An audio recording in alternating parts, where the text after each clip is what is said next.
সুধী দর্শকবৃন্দ, আপনারা আমার জাদু প্রদর্শন দেখছেন। জাদু দেখে যদি আনন্দ পেয়ে থাকেন আমাকে লাইক কমেন্ট শেয়ার দিবেন।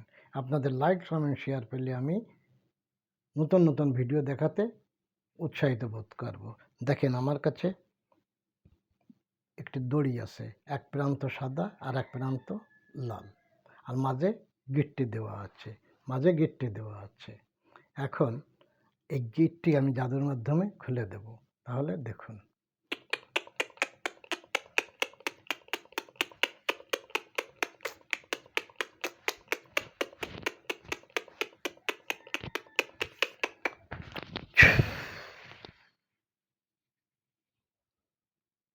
দেখেন সে গিটটি খুলে গেছে, সাদা এবং লাল প্রান্ত রয়ে গেছে। খেলাটি দেখার জন্য আপনাদের সকলকে ধন্যবাদ।